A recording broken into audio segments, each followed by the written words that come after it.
I think we're live. Hello, everyone. Seriously? Yes. Oh. You didn't think we Thanks were for live? the warning. Jeez. I just told you we were going live. Hello, everyone, and welcome to the Awesome Hardware Show.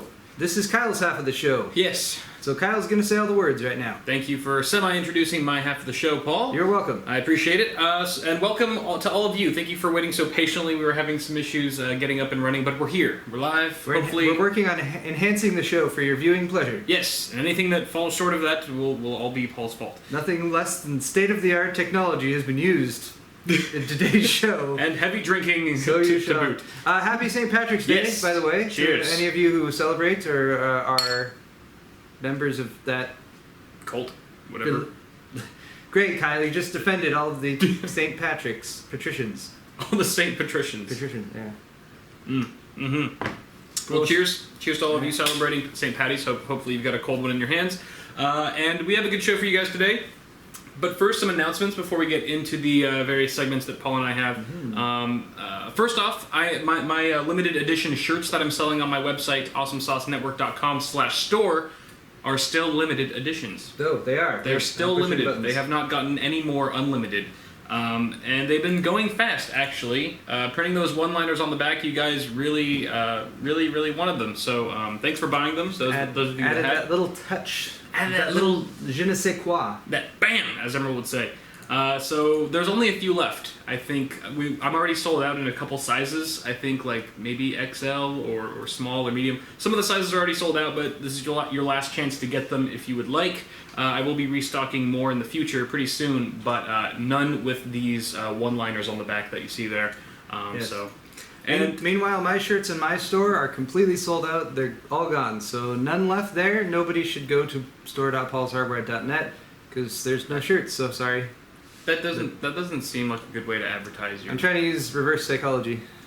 I'll see if it works. All right. And also in announcements, Paul is still cool. Yes. Yep. All right, so let's double check here, guys, for audio-wise, because I'm seeing a couple questions, a couple comments at least about audio that we might be a little quiet. We're using an overhead mic right up here, which should. We tested it earlier and it sounded okay, but I'll see if I can. I don't know if I can boost it any further actually than it already is. Boost it. Microphone. Boop, boop, boop, boop, boop. Yeah, all right. I moved it from 95 to 100. We'll see. 5% increase. If that helps. Yeah, if not, we'll mess with some other stuff. Or at the very least, we can just project and talk like this for the rest of the stream. And we do have a fan going right now because it's a little warm. Just sorry, but at least it's not like an air conditioner. We are in a garage. We're in a garage. Keep that in mind. All right. So on to the first segment in my side. It's the ever-growing and ever-popular and ever-delicious To Fund or Not To Fund. To fund or not to fund. And guess what? What? What are we funding or not funding today? Look at that, Kyle. Oh, we have lower thirds now for each of the segments? You just said the title of your segment, and now there's words on the screen indicating that. We are so legit. Oh, yeah. Holy shit. We've taken it to the next level. Damn. Get on this, Wan Show. Get on our level. There's no way. Get on our level. There's no way. We must have hired some really good third-party ad agency to make that lower third. That's pretty complex. It's got to be expensive. So hiring minimalistic. The graphics artists. That's right. To handle that sort of thing. All right. So to fund or not to fund, for those of you first-timers new to the concept, we basically go over a couple crowd-funded campaigns and decide whether or not they are worth our funding. The first of which is the Disco Dog. This is basically It's a smartphone-enabled LED vest for your dog. And Paul's showing a video of it right here. It's got 256 full RGB LEDs on it. So, what do you say to that for, Sarah? All right.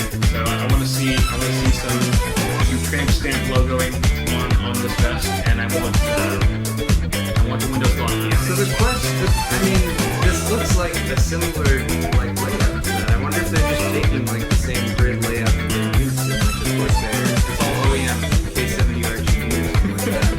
And there's stuff that you can control with your smartphone. You can control with your smartphone. There's different animation patterns that you can do. You can make it a seizure. You can make it flash or glow. You can even put little messages on the side, so the dog, you can say hello on the side. What's kind of neat is that if your dog gets separated far away enough from you, from your smartphone, and there's a disconnect there, there will be an automatic message that displays on the LED vest that says "lost dog." Well, see, that's useful. So yeah, I mean that's actually very practical. It's not all just glitz and glam. I'm sure there's no possibility that somebody who spotted that would just steal the expensive LED vest. Yeah, right. And then it's just like any other stray dog. And then it's just a stray dog. Any other naked dog. It's an interesting prospect. So the cost to jump in on this particular Kickstarter is $5. No, that's just... where's the level where you actually get something? It's like 30 or 40, 30? I think. 30 for an electronic VIP pass to our pop-up event in NYC. No one cares about that. We want the vest. We want the damn... How much? I'm vested. I have a vested interest. A shirt for $60. At what point do you actually get the freaking product? Don't tell me it's more than $60. So see, a t-shirt, an LED shirt, non-LED shirt, and a page... $300. 300? Is it really 300? Yeah, 300 is the starting point here for small-sized dogs. Oh my gosh. 350 for medium-sized dogs and 400 for $300 large-sized dogs. Something that I mean, by the way, guys, you don't need this. If you were even considering, don't spend $300 Really? on this. I am so glad that you guys have this show to point out things like that you don't need an LED multicolored vest for your dog. That's right. Saving you guys money. This is That's what we're here for. This is why you guys watch. Indeed. Every day we're learning. Alright. So, yeah, let's move on. The next one, you guys let us know on the bottom how much you'd be willing to pay for something like this for your dog, or if you'd ever even use one at all. I'd probably mess with people. I'd probably write like weird messages on the side. Make it scroll like stolen dog. I would write I'd put stolen dog. I'm a stolen dog. And I'm a stolen dog, and I'll just walk it around the park and see what people's reactions are. Okay. Yes, cancel your payment. Would be a good idea. All right, moving on to the next one. This is called Sesame. Okay. And Sesame is basically their tagline is "Your key reinvented." It's basically a smart lock or a smart key for your doorknob, for your home door. Basically your house door, your front door, whatever door, I guess.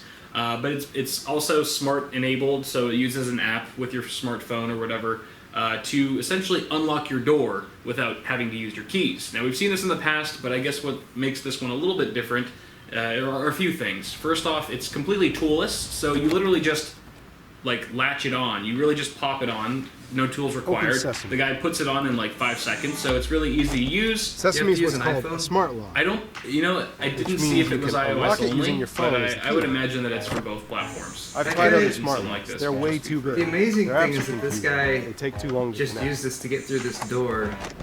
Yeah. This They're door. a hassle to install. It's not an actual house. He's going from Sesame's outside to outside. You can install it in It's a door from the outside to... Yeah, No unscrewing, no I thought that was replacing. interesting. And so Sesame it has pops a on over your patented design that existing lock. He senses when my phone is nearby. Yeah. And gets So an how optional if it's Wi-Fi that easy access to pop point. on, like what's Plugs holding into it the in wall place? nearby. Can I So just like... Sesame is always on my home pop it network, right back and it's up? linked to I the think access so. point with Bluetooth. Okay. Yeah, Keeps it so I connected mean, while going easy on the battery. there are definitely With some no keys, it's easy issues to let to be other brought up people with in, something too. like this. Keeps it But what's also kind of connected while going interesting easy is on the that battery. you don't have to just press the button on your app to open it. You can also do things like tap your phone twice while it's still in your pocket, so you actually never have to bring it. Because I was like, that's kind of annoying. Even like the whole thing about keys is that when you have a bunch of groceries, you're walking up to the front door. It's annoying having to like get out your keys and find the right one, right? Yeah. But it's going to be the same thing if you have to pull out your phone every time and open up the app and like press the thing. So this one actually allows you to just kind of lightly tap. It's like a double tap to your smartphone while it's still in your pocket, and that will trigger the unlocking mechanism. Or you can do things like it has like a vibration sensor on it, so you can actually physically knock on the door, and if you knock in a certain pattern. With a certain pattern, then it unlocks. But it only works when it's in proximity, when your smartphone is in proximity of the locking mechanism. So this will be the new standard for like a really simple, easy to break password. Instead of 1, 2, 3, 4, 5, Yeah. it's like if you use shave and a haircut, you know, Yeah. like that's the easy. Like everyone knows, just go up and do shave and hair, knock. Right. Shaving a haircut. And that's the other thing. It's like, oh, now this is all being done digitally through, Wi-Fi and stuff like that. What's the security like? Can this be hacked? Can this be decrypted. Apparently they have military-grade encryption in this thing. I mean, they just like to toss that phrase around a lot, military-grade. Military-grade. I'm pretty sure the military is using something much more secure than whatever technology is in this thing. But it remains to be seen. Now, this also brings up a good question. Does this make your life simpler or more complicated? Or is it a wash? I mean, because, all right, if I were to buy one of these, I would want a solution that allows me to not have to bring my keys out with me. I mean, I'm still going to, actually, it doesn't really matter because you're still going to need your car keys. So you might as well have your keys on you. But I guess it just helps, getting in and out faster. Another cool thing, this is probably the most valuable thing that I see with this product, is that you can actually give your friends access. You can give other people access to entry. So they download the app on their smartphone, and then all of a sudden, if they have the right permissions, they can get into your house. Now, this is great for things like Aaron, who's interning for me now, right? He comes over once or twice a week, and I have to he has to call me, do the thing where he calls me like, hey, I'm here, and then I have to stop what I'm doing and run downstairs and open the door for him. You know what I mean? We've all done that. You haven't given him a key to your house yet? I haven't given him a key to my house. We're not that quite there yet. It's more of a hassle. I have to go out and make a key. But something like this, I could just be like, hey, download the app and I'll put you on the list, right? And then he could just knock on the door, some kind of Da Vinci Code pattern or whatever, and then he gets in. Yeah. But I always forget to check what's the minimum pledge to actually get the product. That's what I should start including on these. So, but you've been really good at picking those out. Before we continue on, though, Kyle, I think we need to solve this audio situation because we're getting a lot of comments that it's not so great. So let me see if I can possibly... I don't know if I can manually increase it on this. Sorry for the noise right now, guys. Is it in fact coming through that mic? Do you know? Okay. It should be. So this probably sounds terrible right now. What is it? Just low? Audio is just low. It's quiet. They're saying. Well, I mean, I'm sure it's echoey. I'm sure it's echoey right now because it's a garage. La la la la. And I don't have $1,000 to drop on audio equipment yet, but maybe soon. That is something I want to do soon. Yeah. All right, guys. So I just turned up the manual control on my. I'm using the Zoom H1, so let us know if it's not making any more noise. Oh. You know what? Maybe we are. Told you. Yeah, you know what? It's probably mic, using the wrong device. Yeah. In which case, let me turn this back down. As to not blow out all of your ears. I try to switch back to it. Rest in peace, headphone users. Okay, let's do one more thing. Yeah, we were scrambling a bit. So while Paul's working on that, I'm going to move on to the next topic, so we're not just stumbling around, farting around. So the last one on to fund or not to fund for this segment is the PancakeBot. Now, that's all I have to say about that. What? It's the world's first pancake printer, and I don't think there's anything else I really need to say. It works just like a 3D printer would in many ways, where it's got the axis and it moves around and it's got some filament, except the filament is batter, and it can make customizable pancakes. You can customize just like you can customize anything in 3D printing with AutoCAD and make whatever your own design. You can do the same thing with pancakes apparently. So if you wanted to do a little drawing of Paul's face or of Hitler or whatever, don't do one of Hitler. That's just.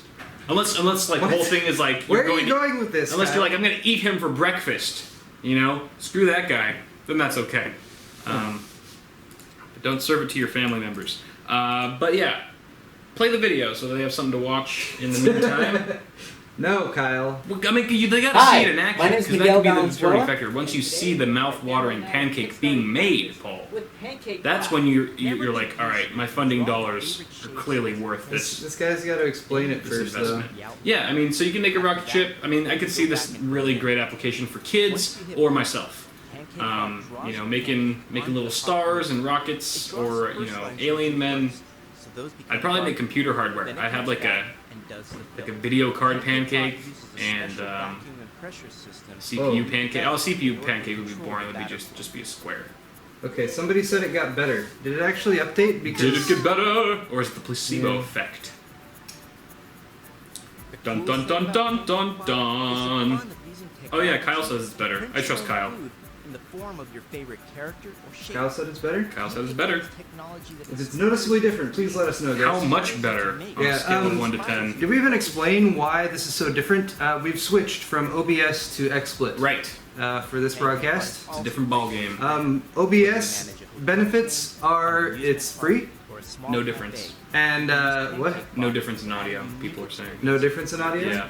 Still, I mean, echo. It's gonna be echoey. But yeah, the OBS benefits are it's free and it's pretty functional. But XSplit has a lot more transitions that are available.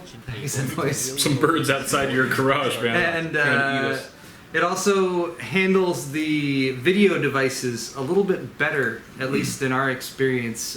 It doesn't actually turn them off when it's not using them, which has been an issue for us. You know what I should do? I should switch back to that. Okay. Except it won't accept our microphone input. I know, correctly. but yeah. That's the one drawback we didn't foresee. This is a learning experience, gentlemen and ladies.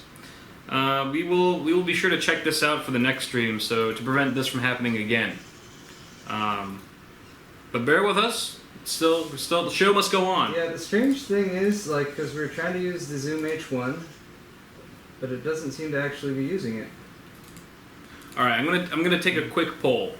Out of the three crowdfunding campaigns, which one would you be most likely to fund?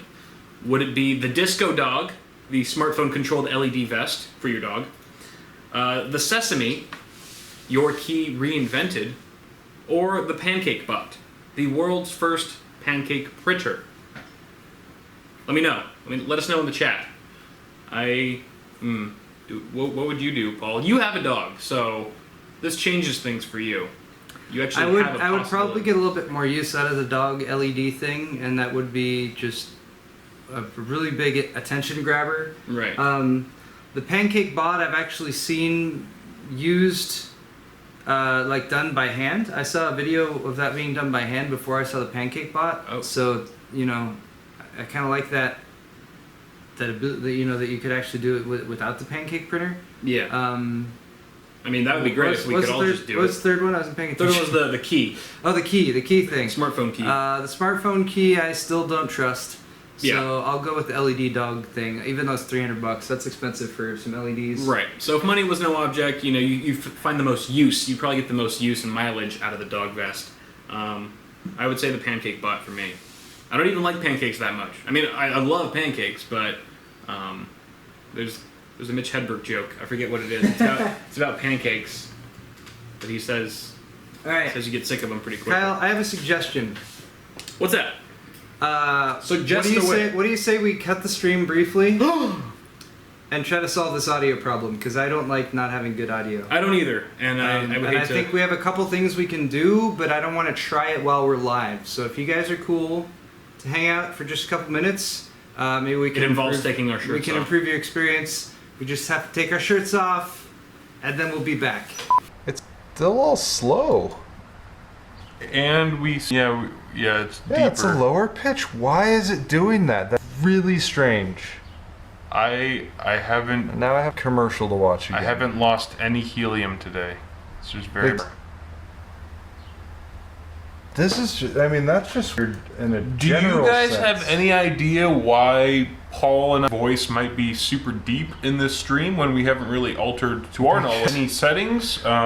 Because we are now also using a completely different program. We've switched back to OBS. People say it's okay and we should leave it. Alright. And refresh the video if you can't see anything right now. Hopefully. I'm not getting any audio now, so which is also cool. Maybe maybe it's just what we sound like when we're drunk. This This is just what we This sound like. is the when St. we're drunk. Patty's Day thing or something like that. Or all of them smoked a bunch of weed. Just pretend like this is like a weed simulator. Oh, it's so weird.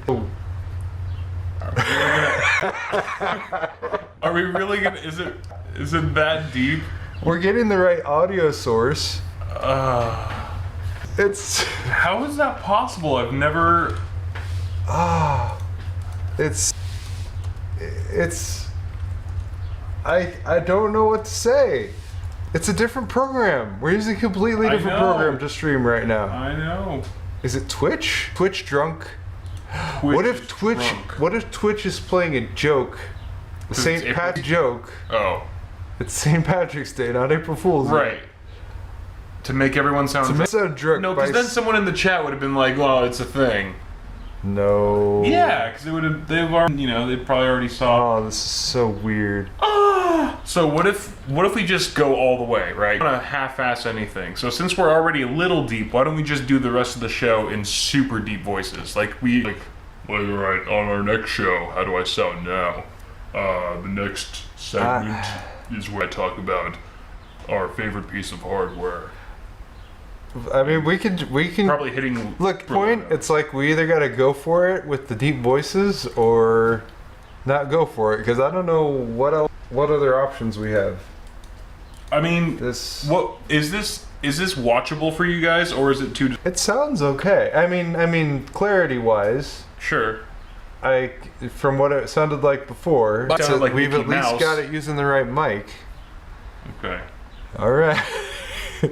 I mean, the thing, roll with it. Yeah, just go. The other thing I'm curious about is what the captured audio is going to sound like. No more. We might yeah, we might actually. They're cool. Let's go with it. Who cares? Yeah. We literally tried everything we could while still trying to be quick about us to not keep you guys waiting any more than you already have. So cheers to you guys for sticking with us who are still here. We're sorry for the technical difficulties. This is dealt with so far in our tenure on Awesome Hardware. This is our 5th show. Right. I know, it's our 5th show. Great. So yeah.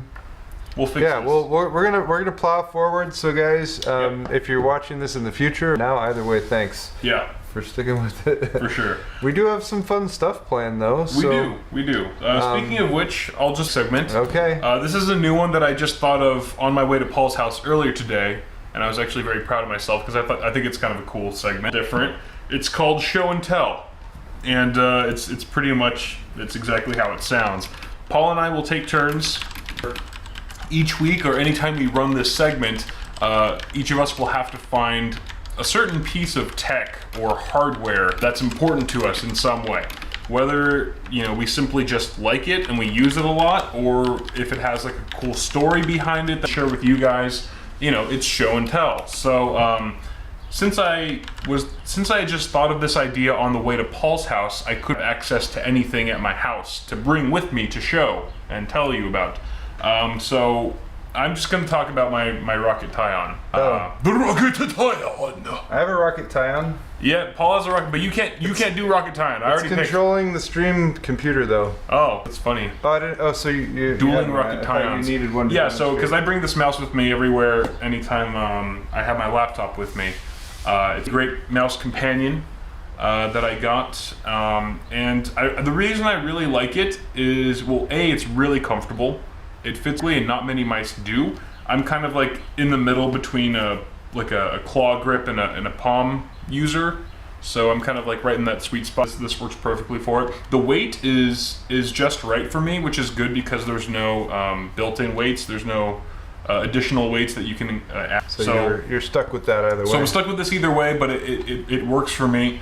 But ultimately, the weirdest thing about it, and what kind of really is this little shark fin button at the top. Have you ever used that? I use it all the time. What? Yes. How? I've been using it all. Right, keep in mind, I come over your house and I start researching articles. Okay. On the left, I have my outline that I add notes to, and on the right, I have another browser open for articles. So I constantly have these two split screens going on this small 15-inch monitor or screen, and I'm constantly scrolling left and right, having to click and drag the actual scroll button, the horizontal scroll button. I just use the shark fin.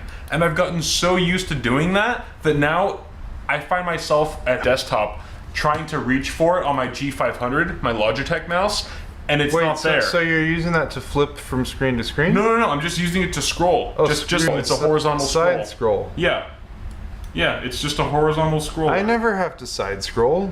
But I'm just saying, in my situation where I have this small screen. What horizontally laid out web pages are you looking at? Are you kidding me? On a 15-inch screen, if you cut a website in half, chances are you're gonna have to scroll. Okay. No website's that small. But it's just one of those things that really challenged what I look for, the idea of what I look for in a mouse. Because before this, I saw the value in this little shark fin thing.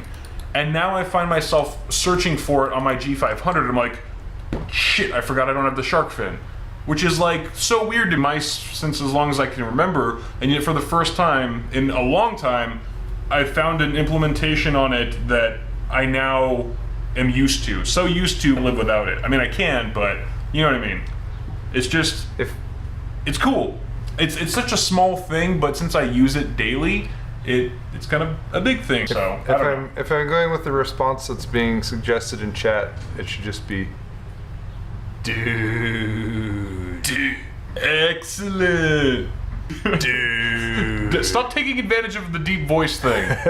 Totally exploiting it. But that's my show and tell, and all around it's just a great mouse. I still have yet to figure out a thumb lever. The thumb pedal on the bottom. I mean, the fact that this has a pedal on the bottom is really great.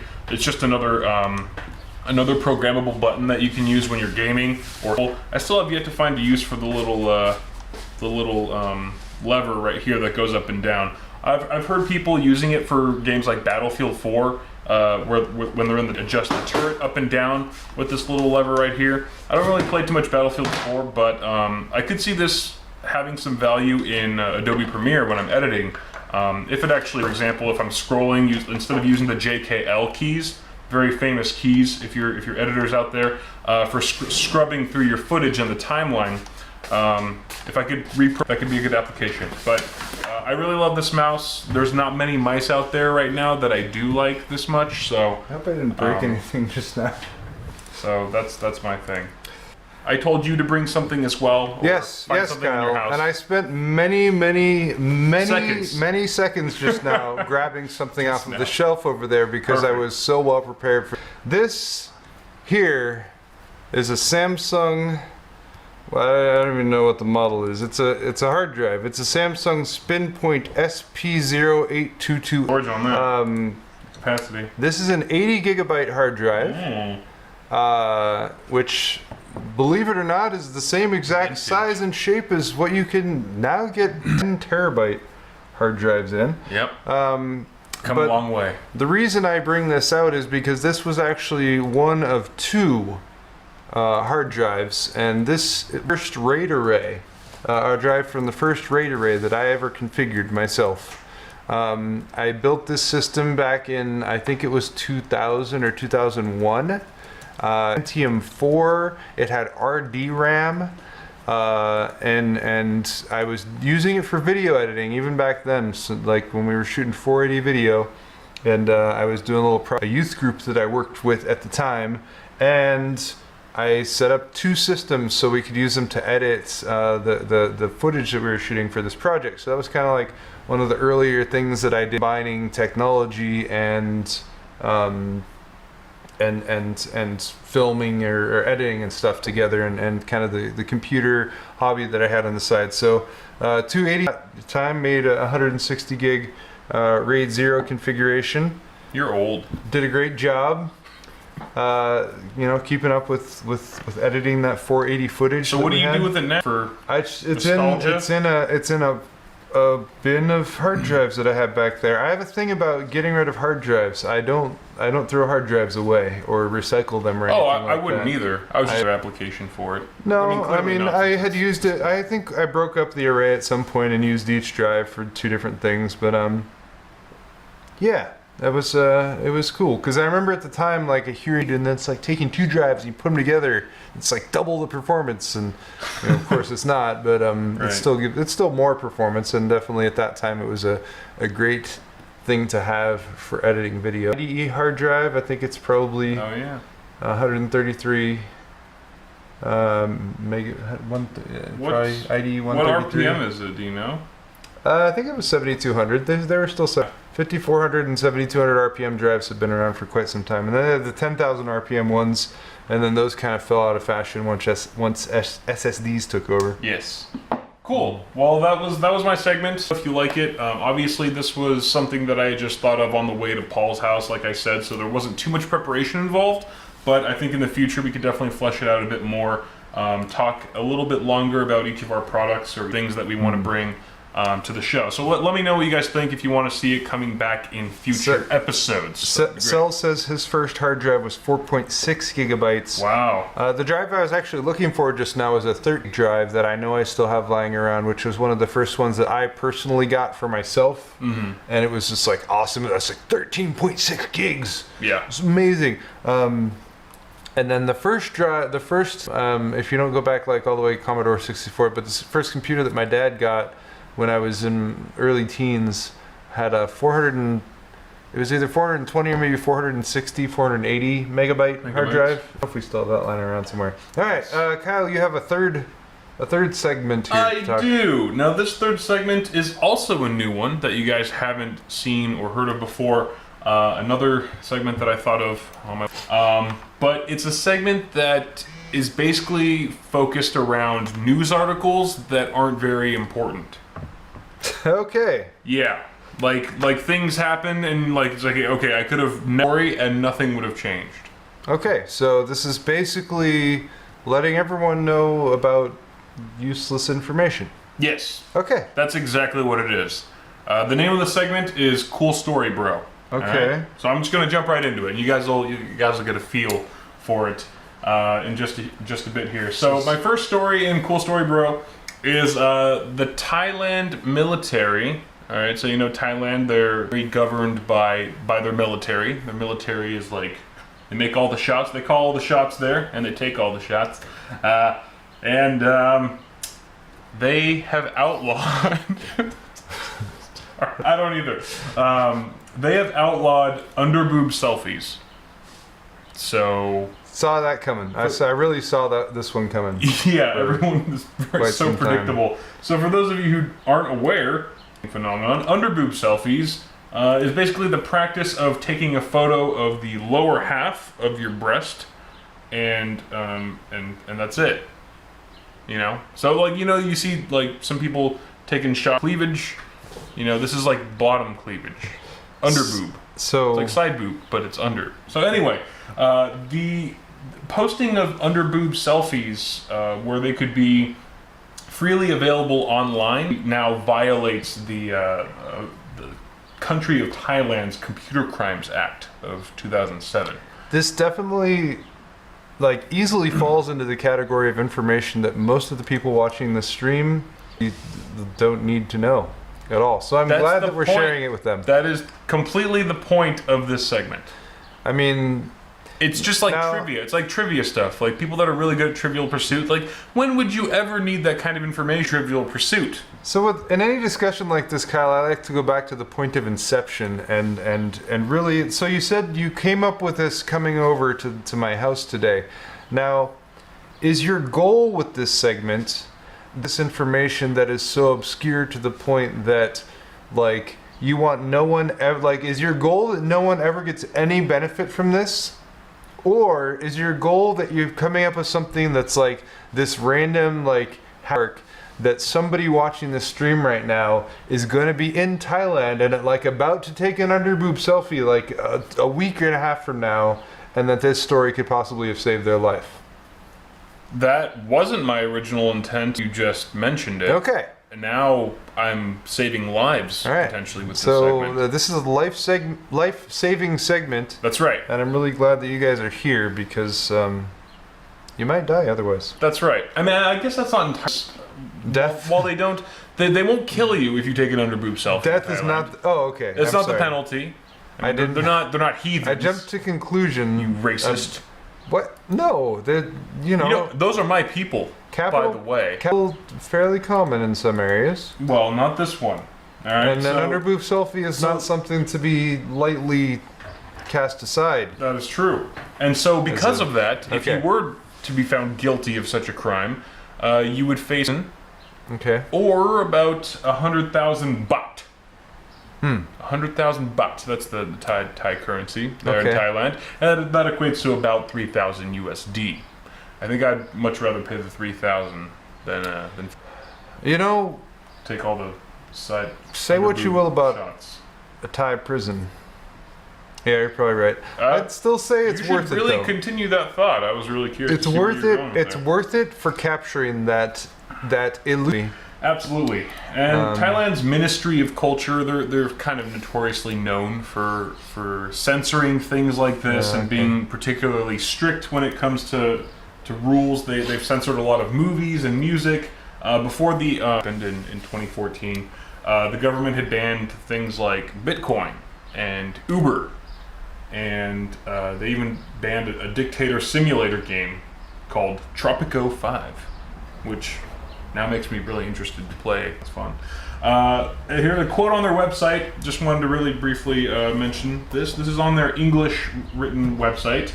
It says, the general public should be good and possess ethical values while taking pride in Thai culture, principles in their daily life. They should also possess creativity and appreciate aesthetics. Kyle, I'm going to be honest. I did not realize you had such extensive notes on this topic, and I have already moved on to the next story. We're still talking about. But I pulled up, and now people with Twitter limiting porn in the top search results. Well, you need to tell me this. Well, because I could talk about Underboob Selfies. I knew the Thai Underboob Selfies story would really be a grabber, if you will. All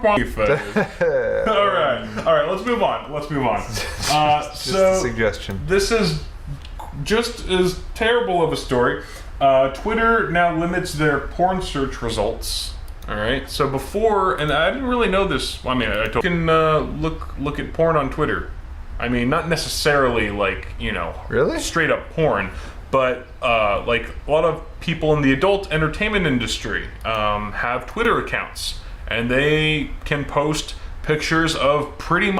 Apparently, there's like a little checkbox. It's like are you sure you want to see this adult or mature content? So like instead of scrolling down your feed and you just see pictures popping up, like they have them hidden. You actually have to like click and agree material. Otherwise, you'll just be scrolling down your feed and just a bunch of dicks. That's terrible. They should just allow dicks by default. You would think, right? But I guess just for their Privacy Act and just to make things a more friendly place online. They do stuff like that. I will say that the phrase revenge porn is in this article. Why? It is. Because what Twitter's done is they've taken certain keywords that are, very mature and sexually oriented, like revenge porn or effing, fudging, or penis.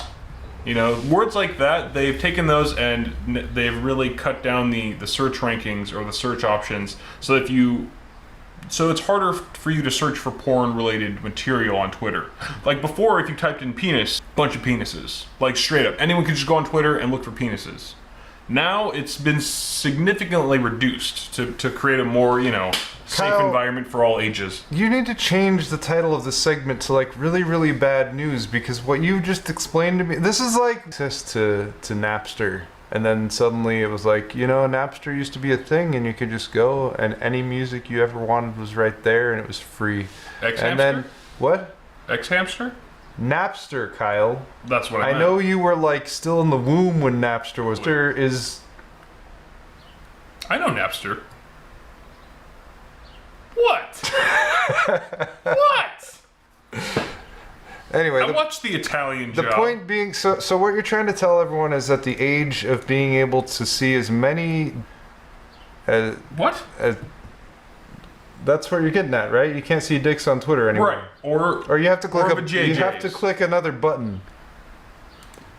Oh, no, there is no other button. Considering. No, I just meant like let's say you follow a porn star on Twitter she posts tons of spitballing here, and she posts tons of pictures of underboob shots, underboob selfies. Yeah. Now you can't just like. Then suddenly it's an underboob shot from Thailand. She's in jail. Yep. Next thing you know, the Twitter police are knocking on your door. That's what happens. And the porn in your search results. Yeah. That's how everything ties together. Saving lives. This is what we're doing. This is my favorite segment you've ever come up with, Kyle. Thank you. I'm amazed that you came up with this on the way over to my favorite too. So basically, that's pretty much it. I don't want to go. There's also most of your half of the show, by the way. Yeah, I know. My part's gonna be like 2 hours long. So sorry, porn stars. That sucks for you guys. You guys won't be able to be searchable quite as easily as you used to from people typing in nasty words and stuff. Wait. So you already have it up. You already have it up. I have to keep going. I'm not showing it yet, though. Oh. Okay. What are we waiting for? 1 second, everyone. We will be back. What? Okay, Strider gave me a suggestion, and I want to try it real quick. I am gonna hit stop, and then about a 3-second pause. This is all on you, Strider. Yeah. And we're streaming one more time. Right. Welcome back. Welcome back. We're here. I Hopefully. have no idea if it will fix it or not, Let us know. but we'll give it a shot. Shot. Yeah, we switched from AAC to MP3, and it works, then that's cool, and if it didn't, then I see a big old no. Alright, we're back. We're back. No, it's the same. Is it the same? Is it? I love how, anytime you refresh the page, Twitch likes to feed you another ad. I know. They're really... Okay, loading... Sorry. I also have a fuzzy shirt. No. Oh, Get rid of that. thank you. Good. All right. Okay. So, are we cool to or are we still troubleshooting? Now it's getting lower. Okay, it's still...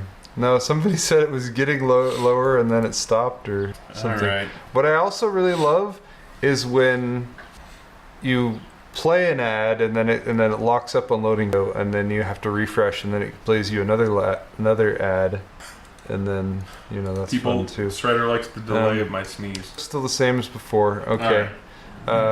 Sorry about that, guys. I'm gonna get more shot when we switch between our shows. I have one other thing I'm gonna try, and then it might just be we're not. That's what you said, right? This is playing another ad again. Jesus Christ. I know. I caught like seconds of me talking though, and it's wow. Like if I could increase my mass just size wise by like 25%, and I became like 7'2", that's what I would sound like. People would run from me as I approach them on the street. I'm just imagining what they just saw when I sneezed, because it was like a really pronounced sneeze, but it was they probably just saw me do this, and then it was. Yeah, it might have been. It might have looked a little strange. Okay, sorry for that delay again, guys. Technical difficulties. What are you doing? There's stuff, little debris on my keyboard, my keys. All right, Kyle, you have actual, honest to good news stories. I do. Well, this is still part of Cool Story, Bro. Oh, okay. Never finishing up Kyle's segment, Cool Story, Bro. I didn't realize it was ongoing. Right. I wouldn't have cut it off. All right. So the last segment is Apple's new MacBook is its thinnest ever at about 13.1 millimeter at the thickest point, which is 24% thinner than the existing 11-inch MacBook Air. It's the lightest it's ever been at just 2 pounds or 0.9 kilograms, which is pretty damn thin. To make all these, you definitely had to scale back on the keys themselves, which are now 40% thinner than the traditional switch keys. And the way they did that was basically by this new form called butterfly switches. I don't know what butterfly switches are, but apparently they make them a lot thinner. Butterfly switches are when you take and you put it right up against your daughter's cheek, and then you do the switch, and it gives this light little... And that's why it's expensive, because each key had to be... It's very popular song for the daddy-daughter dance. That's right. The device will retail for about $12.99 MSRP. That's starting. It's got 256 gig SSD, 8 gigs of RAM, and Intel processor. Yeah, cool story, bro. And that's it. That's the end of that. Yay! Nothing has changed. All right. Beautiful. And now on to some more serious news. This is just news. Regular No more news. useful crap. Now Not like that it's all fake going to be news. stuff you guys want to hear about. All right, so this is stuff that is a bit more interesting. AMD Radeon R9 390X. All right, the water-cooled edition. WCE is water-cooled edition. Yes. I thought it was World Championship edition because that would be sweet. Different and it would hardware. ship with a gold belt. For overclocking? That could be something. Yeah. If anyone from AMD's watching, possibly somewhere where you guys could go with your marketing. The World Championship belt, and something that leads to a cage match, I think, would be just 2 cards. So now the funny thing about this story, I saw this story when it popped up on the interwebs earlier today. Yeah. Strange, right at the same time as Nvidia was starting their GTC launch event. It's like they were. It's weird. Weird the timing on these things. Purely sometimes. Coincidental, I'm sure. I have no explanation. Anyway, there's some information that has before. We're not sure entirely if the slides are authentic. They surfaced on videocards.com, which sometimes has reliable stuff. But all the information that we're seeing on these slides falls right in line with all previous information that we've heard about the 390X. We got 4096 stream processors, yes. 1050 megahertz engine clock. So a nice little comparison between the 390X water-cooled edition and the NDX. 8.6 teraflops. A lot more teraflops. Got some more flops. So up to 8 gigs of HBM, 4096 bit. So this is the new high bandwidth memory, and this is another one of those things where it's like they're gonna post these specs and they're gonna look very impressive, but I'm very curious to see what the actual performance is. Yeah. So the memory on these cards is just supposed to be fast. Yeah. Like screaming fast, ridiculous amount of bandwidth available between the GPU and the system memory. Right. And the flip side to that is going to be, well, in that case, then the bottleneck here isn't going to be on the memory side. You'll have plenty of memory and plenty of bandwidth available. It'll be just the GPU perform, and the memory will should easily be able to keep up with that. Also, that they've recently switched to 8 gigs. Of memory from 4 gigs. It says up to 8 gigs on the R9 290X too. Yeah, on the 290X, because there's like the Sapphire has I guess that's true. That Sapphire Super of the 290X. But the previous leaks we had seen for the 390X only had it at 4 gigs. Right. And there's a lot of speculation out there because Nvidia. A week or two ago at I first said, here's the Titan X and it's going to have 12 gigs.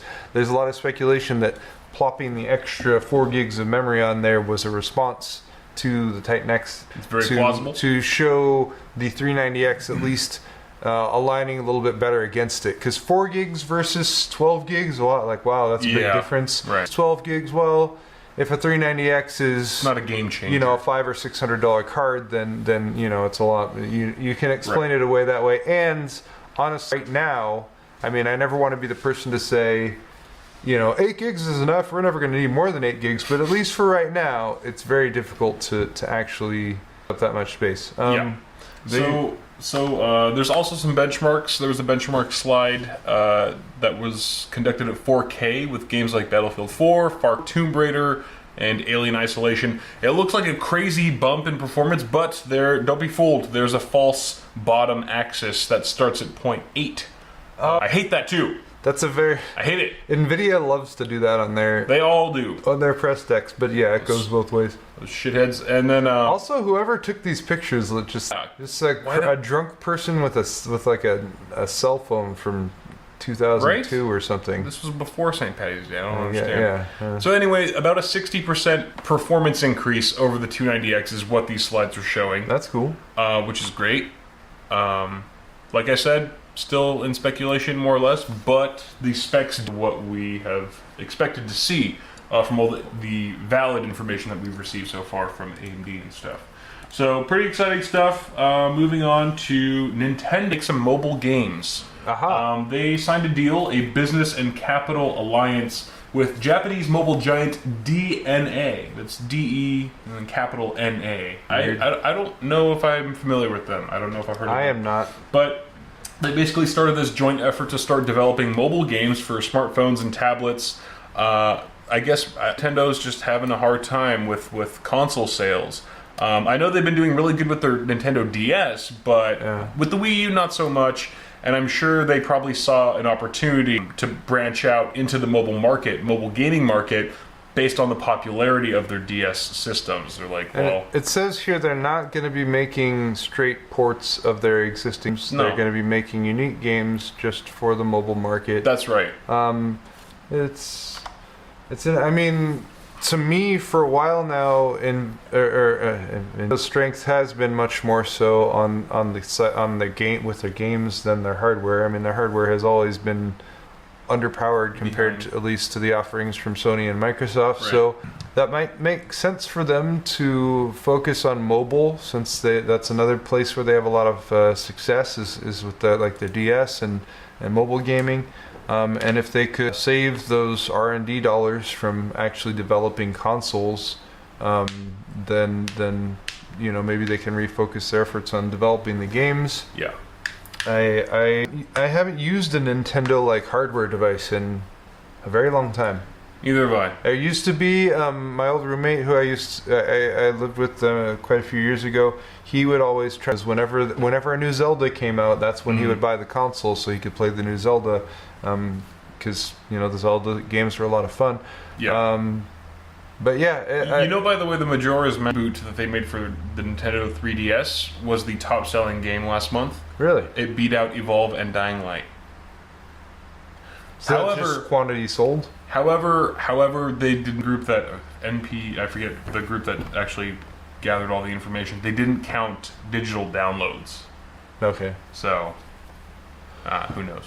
But still, it's a game, and it just goes to show there's a lot of fans circling around Nintendo IP, and that's exactly what they're promising with these mobile games. Classic Nintendo names and IP that we're familiar with will be now given brand new games on smart devices.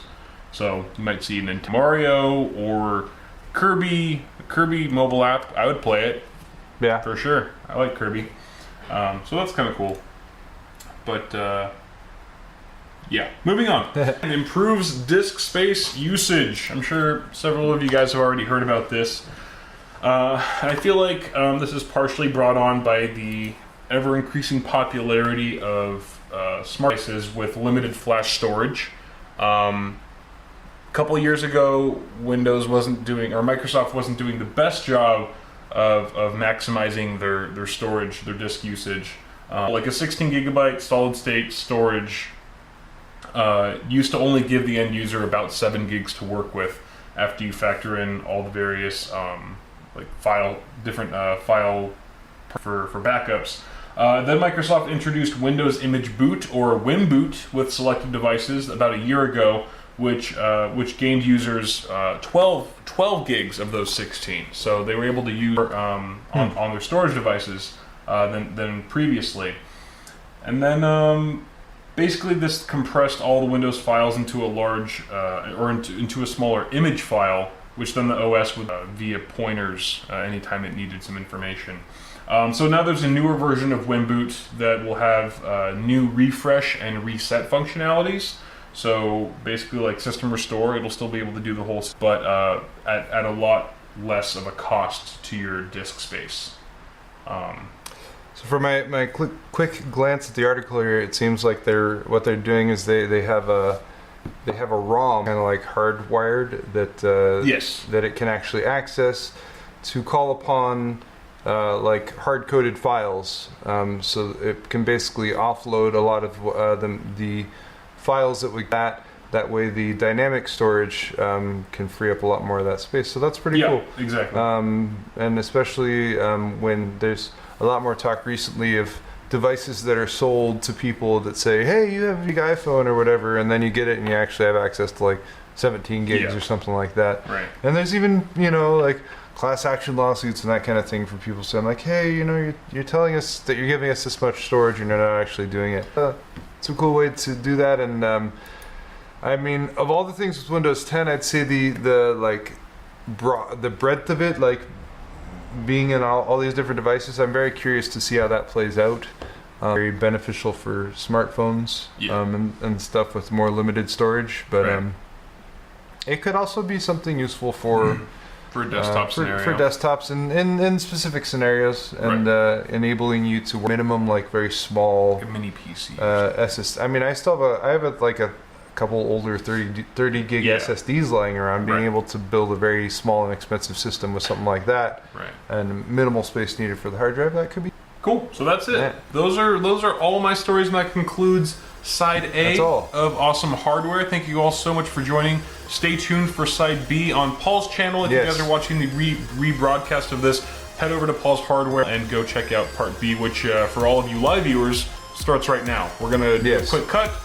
I'm gonna go pee in just a moment. Kyle has to pee. And then we're gonna hop right back on. And I'm going to give one last shot at fixing our audio issues. We'll be perfectly fine. Oh, I see. This has all just been one big sabotage. We'll see how that goes. It's gonna sound perfect when we come back. All right, thanks for watching, guys. Thanks. Like the video. Thank you.